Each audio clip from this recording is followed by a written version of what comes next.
Hi, everybody. I'm Tamara Zoner. And I'm John Davis. Welcome to Spirit Cafe. Come in, sit down, and grab a cup of love. A Spirituality Without the Guilt podcast. Well, hello and welcome to Spirit Cafe. We have a great topic today that kind of sprang out of our interview with Bo Bissett a couple weeks ago. And we wanted to kind of get into this deep today. And so I'm really excited to talk to my co-host about this because it was her idea. She got very excited about this idea, and I love the concept. So ladies and gentlemen, let's get ready to rumble. In this corner, weighing in an undisclosed number, but obviously a featherweight, the woman of whimsy, the female of frolic, the lady of laughter, the lovely and the powerful Miss Tamara Zoner. Hello, Tamara Zoner. How are you today? Hello, John. I don't know. I feel like I should be have a bigger hello. you had one of those. You had one of those 1940s announcer kind of goes, "Hello, John. Welcome. Hello, John. It's gonna be a great day." That's awesome. That's awesome. Well, we missed you terribly last week. And we completely understand that love and your children is all the way the world works. So sometimes you just get caught up, and sometimes braces do that. So thank you for making it work, and I missed all of you too. We are here for you, Tamara Zoner. Don't you worry about that. So, well, we had a great conversation with Bo Bissett a couple weeks ago, and at the end of that conversation, you said, "I want to talk about the ego." Because we talked about it a little bit in the episode with Bo, and you said something which now I can't recall. But that was regarding the ego and self-awareness and how people misconstrue it. And I just found it very interesting, especially coming from a psychology background and saying, okay, the ego is one thing in a psychological lens, it's another thing in a spiritual lens, and then it could be another thing altogether if you just take it out of either of those contexts. Right. So are you ready for a spiritual history lesson with John? Oh, I would love one. I love it. Yay. Okay. In Hinduism, there's the Atman. The Atman is your higher self. It is your perfect self without the physical experience. It is basically, your light being, as it were. The concept of ego is ahamkarar, and ahamkarar just basically means a person's sense of self-importance. I have it written down here, so I have it exactly ready to go. Person's sense of self-importance, not whether it's self-importance to one side or the other, but it's just the concept of self-importance. Where the confusion gets between in Hinduism is ahamkarar is the sense of self-importance. Ahamkaram, which is just ending in an M instead of an R, is arrogance. And so the concepts get conscrewed because the words are so close, right? But the concept in Hinduism about ego is not about narcissism or selflessness. It's about ego death. They think you ought to leave the physical consciousness behind, but the ego death, when you do the deep research into it, is correlated in the Bible in a very big way, because the ego death is basically, the whole concept of ego death is based around the idea of be born again, setting down your past physical experiences and starting something new, having ego death. And that's a big process of Hinduism, right? But when you look at scientifically the dictionary version, it says ego is the conscious mind, the place where you are aware of self. It's just basically self-awareness. And then Freud said that it is the component of personality responsible for dealing with reality. So you have this ego being basically the component where you are aware of self and that you're dealing with things that involve self, basically. Yeah. So what happens nowadays, though, is when you hear the word ego, translation has shifted. Mhm. So many people think when you say ego, they think you mean narcissist. Right. Or just overinflated confidence. Right, And right. I know a lot of people who are actually like afraid of being confident because they're concerned that they'll be seen as, egotistical. Right, right. And it's so funny you say that, because that's one of the things that spiritual people tend to have, is they tend to be selfless.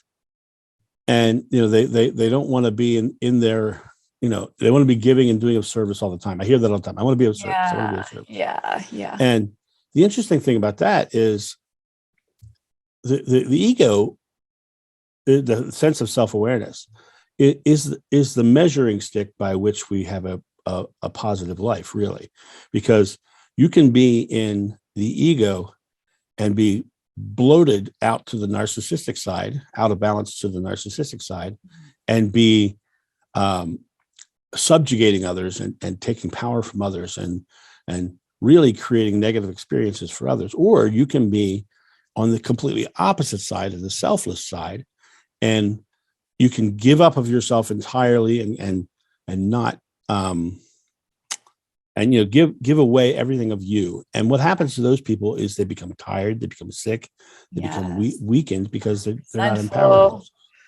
Yeah, that's the martyr syndrome, right? Right, exactly. And what happens is you end up with an ego out of balance.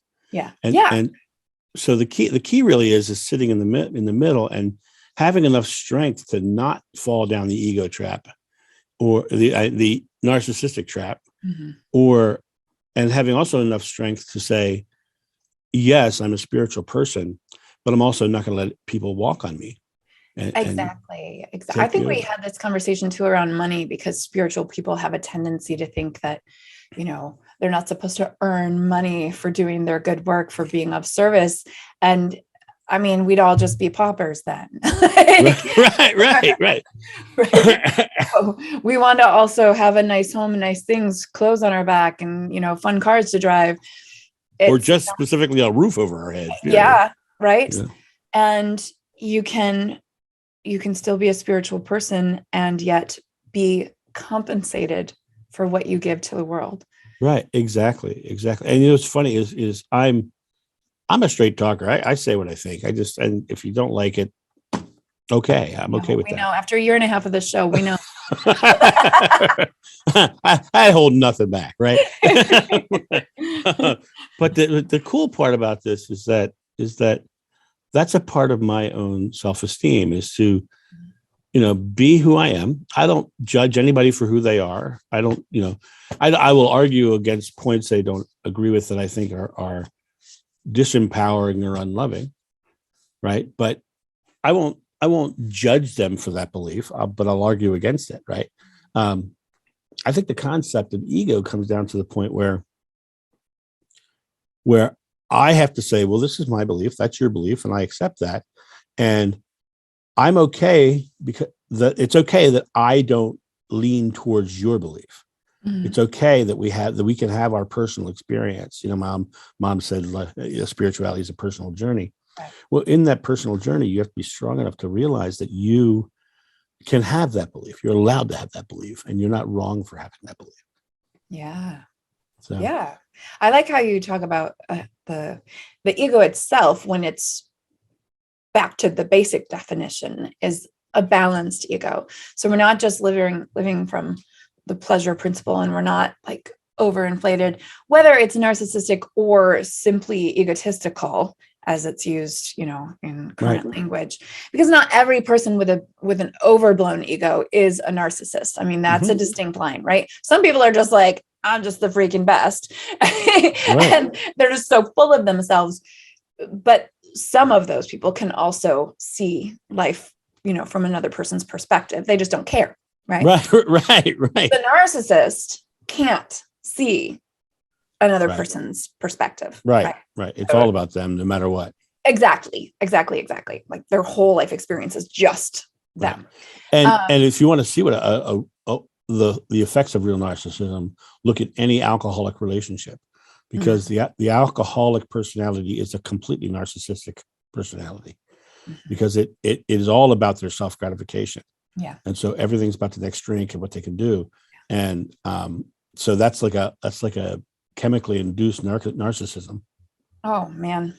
Well, or is it, I mean, that's a whole other conversation because, or is it a way of handling, you know, all that they're thinking, that no one understands them, that they're this super special person. And so maybe they drink because that can be lonely and hard. And in Right. fact, if you go into psychology and talking about narcissism, it's a painfully lonely place, and it's actually extremely insecure. The personality is extremely insecure. Absolutely it is. And alcoholism is the same thing. Oh, heck In yeah. my I opinion, mean, I've in my opinion, alcoholism is medicating that fear. Yes. Medicating it. So I completely agree with you. I completely agree with you. Now the other thing is that there are people who have had their sense of self damaged by people in the world. My father, and I did not get along, and I was the one he didn't like, and I had a very low self-esteem as a child. Yeah. And when I put together my comedy show and went on the road and started getting some fame from that, I 100% got overbloated to the opposite side. I swung from one to the other. And it negatively affected people around me. I could see people not liking me anymore. I could see this. I could see the experience of it. And it really took me to the point where, and actually one of the saving graces for me, I believe, was that I had a comedy partner who was an extreme narcissist. Okay. And everything was about him. And so what happened was I ended up, because of his ego was so overblown to the full side, shall we say, I ended up being the guy who had to clean up after him. Okay. And so I was seeing how he was perceived, and I was seeing how people were looking at. Yesterday I spoke at a funeral. I delivered the eulogy, and it was funny because after the eulogy, I was sitting around talking with people that I've known for years and years and years. And somebody said, "So how's your partner?" I said, "Well, I haven't talked to him in a decade." Right. And they go, "Well, that's understandable." And I was like, "Excuse me?" And then I had to hear all of these different people say what a terrible person he was. Wow. And it was just one after another, bing, bing, bing, bing. And I was sitting there going, wow, that's the legacy that he's going to have to experience when he crosses over. That's that when you have that life review, he's going to have to realize that all these people thought that. Or he's just going to go ahead and repeat that experience, but maybe from the opposite perspective, so that he can experience what that does to someone. Right. I mean, that's right. Kind of how I think. That's what I think too. I think that the whole life review thing, this is another entire topic. Yeah. The whole life review thing is literally being folded back into the oneness of source. And being here to experience the separation from source, and then going back into the source and experiencing it from all of the people that you affected, from your perspective and their perspective, lets you see the many facets of love. Mm-hmm. And to me, that's the whole purpose of that. But but the ego itself is a physical world experience. It's being aware within the physical world, because it's like, even Freud says it's about the component of personality responsible for dealing with reality, and reality is the physical world.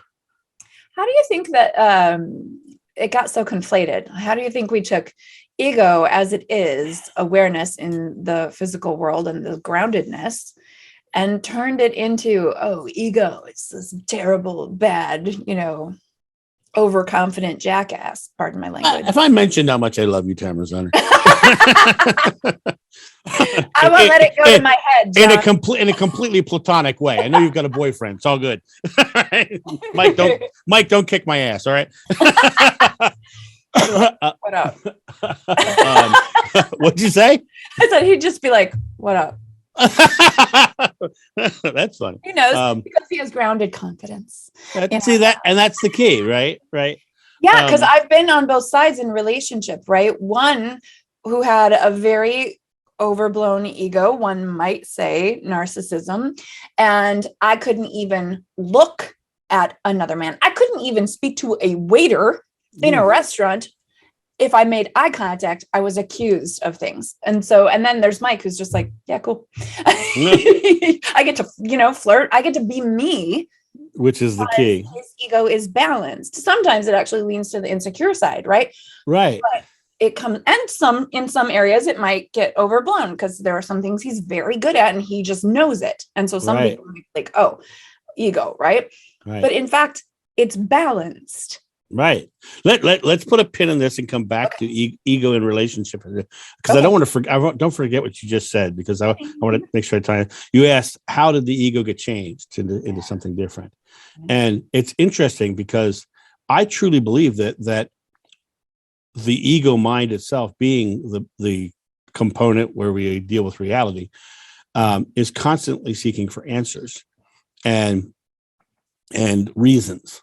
And in the concept of seeking for answers and reasons, we tend to morph our vocabulary to match what we want. And so when someone says ego and their mindset is, I'm dealing with someone with a big ego, the word becomes a different definition. Now the word ego is now a big ego is now ego, period. Right. And so the vocabulary has changed. And it's interesting because I think the original meanings of words are more clear and more profound. It's like, back in the 50s, the word gay meant happy and joyful, right? Yeah. And then it now it means something different. But in essence, it means still happy and joyful, because the people who are now relate to that are living themselves authentically. And so they're living their joyful self as gay. And meaning happy and joyful and being themselves authentically, right? So it's still the same meaning, but we've lost the original meaning of just being joyful. And to me, the original meaning has more acceptance, because there is no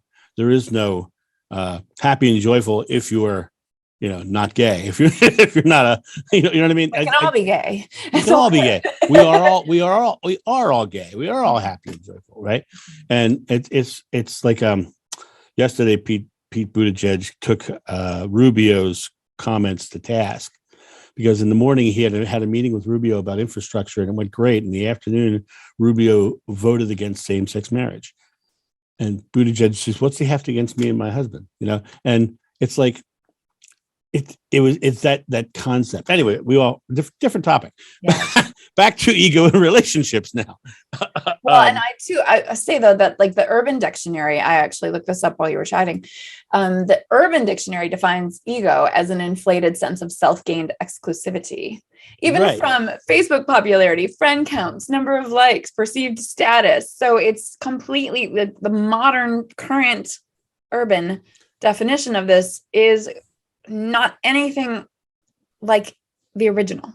Right. And that to me is fascinating. See, now they're even changing the books. They're even changing the definitions. I mean, the Urban Dictionary, right? Right. But when you look at but the Urban Dictionary is probably more valid than a regular dictionary, because that is the words we use.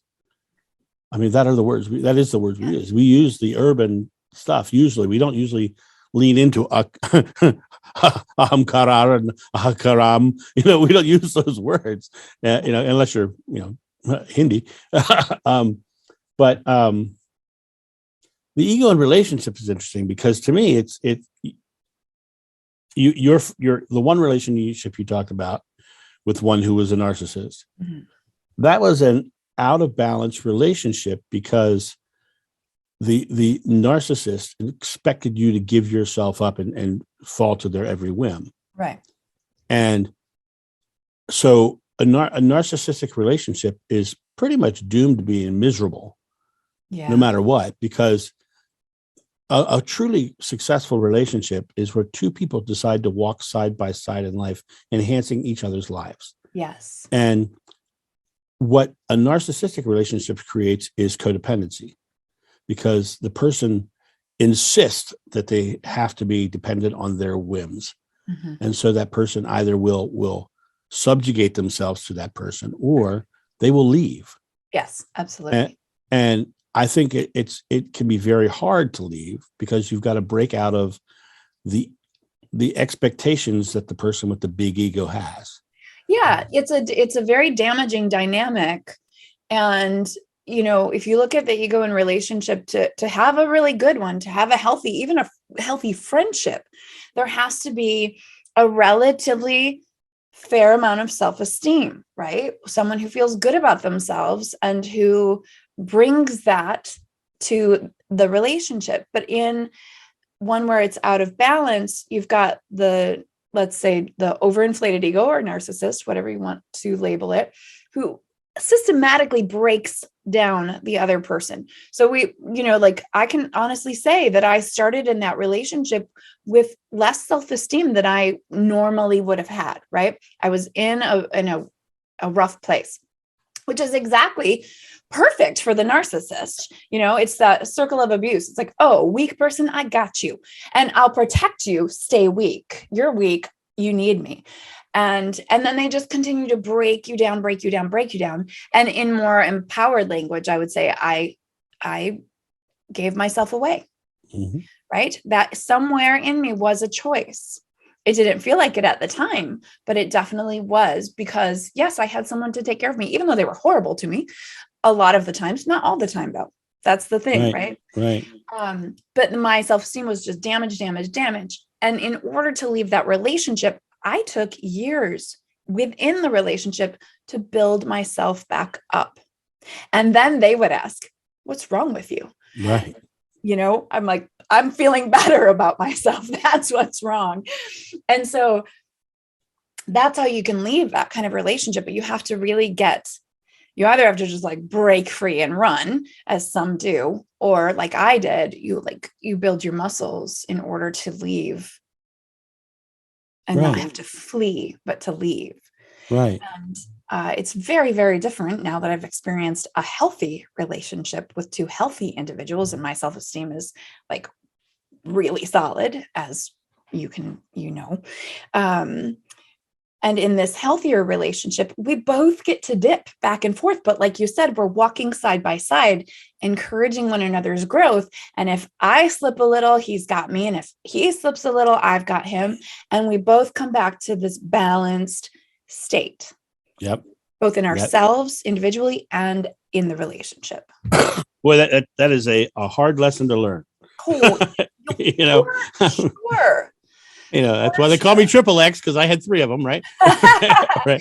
And it's so like I couldn't have this relationship until I was in a healthy place with my relationship with myself. And that's the work I do with people, right? I'm often working with people who are newly single or struggling in a relationship because they're ultimately struggling with their relationship with themselves. And that's the one we work on.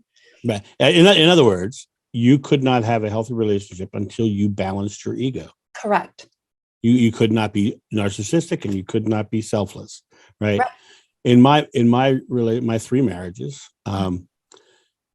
my first marriage was to someone who had real chemical mental issues. She was extreme bipolar, and my selfless side said, I'm going to take care of her. Yeah. And I gave myself up to take care of her. And it fell apart because I wasn't myself. I wasn't giving myself enough power to say, I am still me. Can I ask you a question about that, though? And with so much love, I'm going to ask you this. Yeah. Don't you feel like that was a bit of an overinflated ego move, because you're like, I can save her? Absolutely it was. But it was less about saving her, and more, for me, it was more about being there for her. Mm-hmm. And I knew that both of her parents were of ill health, and I knew that I truly loved her. Mm-hmm. And I knew, and I completely changed myself to please her father, because that's what she wanted, was someone who her father would approve of. And I cut off my hair, and I went and got a 9-to-5 job, and because I was doing, I was making good money doing my show. Yeah. But I altered myself. I gave too much of myself away. And in some ways, absolutely, that could be, the idea of I am saving her. Yeah. Could easily be taken that way. For me, it was about literally giving up all of myself Yeah. to It's make sure you were like, your ego was teeter-tottering, right? exactly. Oh, I can rescue and take care of her, and I have to change everything I am, and I can rescue and take care of her if I change everything I am, but there was no balance in that. Right. And then my second marriage was an extreme narcissist, and everything was about her personal gratification, and it the house had to be decorated only how she could. There could be no input. Mm-hmm. There could be no conversation about where we were going to vacation. There could be no conversation about where holidays were spent. There could be no conversation about anything because it was her way or the highway, pretty much. And I went along with it. And next thing you know, she was off with somebody else, right? Mm-hmm. And so that's because I gave up myself. Yeah. And it sounds like you came into that one having already given a lot of who you are at your core away. And so that, again, you were an easy target. Right. And my third marriage was the culmination of that learning, because I got together with her because it was a fun and easy relationship. And we were working together. She was helping me. I was helping her. And over the course of time, it became more about her. Mm-hmm. For her, it became all about, what she wanted out of the relationship. And then it got to the point where I just said, no more, I'm done. And I grabbed myself back. And it was very interesting because when that broke up, I did not shed a tear. And people say, well, that's terrible. I said, well, no, it's because I realized what I had done. I realized that in all three of my marriages, I had given myself up for somebody else. And in all three of those marriages, I was not my authentic self. And you cannot be happy in this world without being your authentic self. You cannot have a healthy relationship without being your authentic self, because no one can love you for you if you're not you. Yeah. Right. And so my ego had been fragile and struggled through all that. But in the end, it came back to me going, okay, I'm balancing my ego now. I'm just, and it's like people often ask me about, John, why aren't you in a relationship? Because I don't need one. You're in one. With you, right? With you, with your spirituality, with your work, you have your friends, and if so, the concept of need is an ego that's in lack, the awareness of lack. And so I don't need someone to make me complete because I am complete. Exactly. Yeah, exactly. And then if someone comes along who we get along, we grok each other in the modern vernacular. If someone comes along who we just click that way and has some of the same goals, like for me, I am going to live at the beach, and I'm not going to give that up, mm-hmm. because that's who I am. I go home, I breathe better, I feel better, I'm relaxed around that water.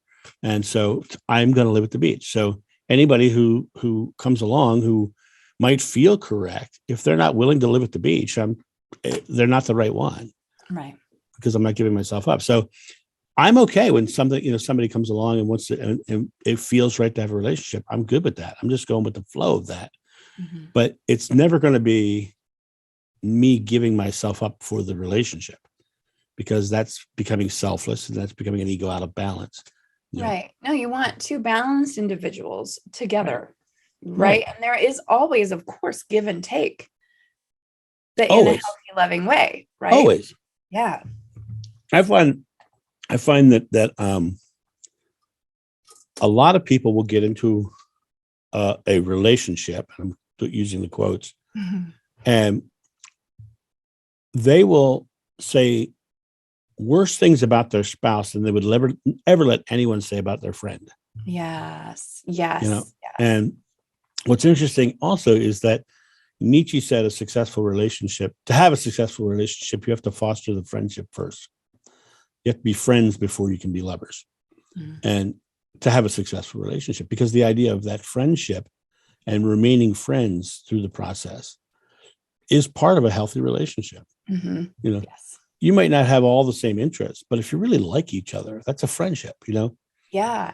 That having never actually had a relationship with someone who I was friends with first until my current relationship, it's incredible because we spent years as friends before anything happened between us. And like, it's a person I genuinely love spending time with. We have fun together. Like, we go to karaoke. Well, we haven't in a while, but we're almost ready to go back to karaoke. And I just like imagine COVID on microphones, right? So we haven't done that, but we're about there. And it's like, we genuinely enjoy one another's company. And in that, you can also be quiet, right? Like, we take road trips. We're great travel partners, and we'll do road trips. And there can be an hour that goes by where we don't even talk, but there's that comfortable silence, right? So any relationship outside of the one you have with yourself and your yada, yada, is going to be of the same quality as the one you have with yourself. Right. Right. The balance of your ego. Yes. And those people who are like calling their spouses names or cracking jokes at their partner's expense, that's pain. That's lack. That's something's not right inside me. And I don't know how to healthfully address it. And so I'm going to just, show my pain. I'm going to show my pain. And I know this from experience. I did it too.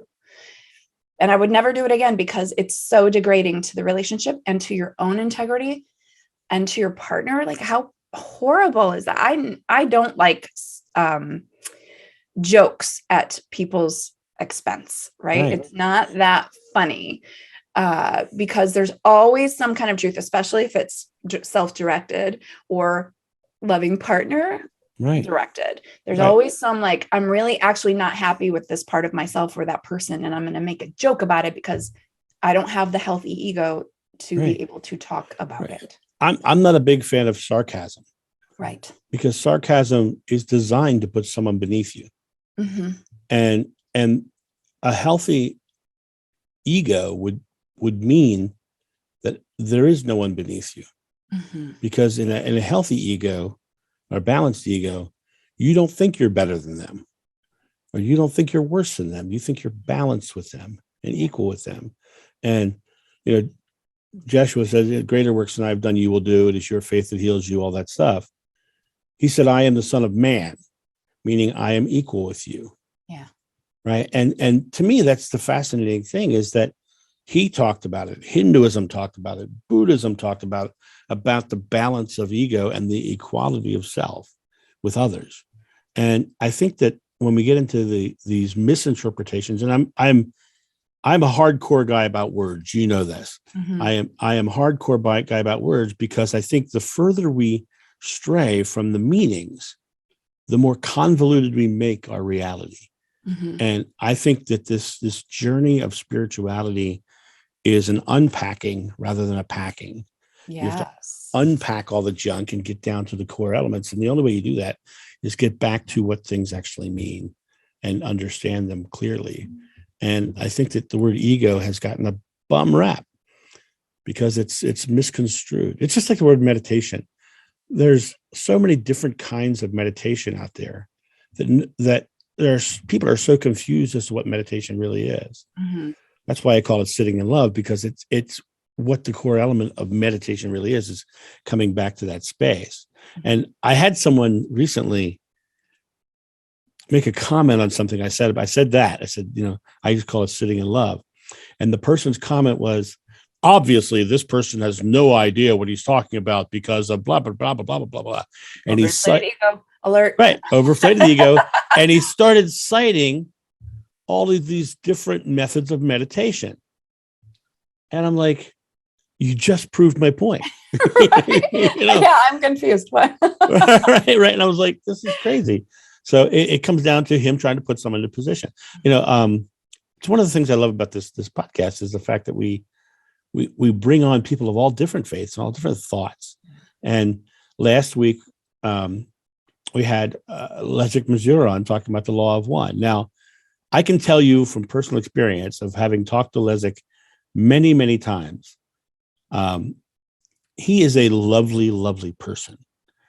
He always has a smile on his face. He's always laughing. He's always open to hearing everyone's beliefs.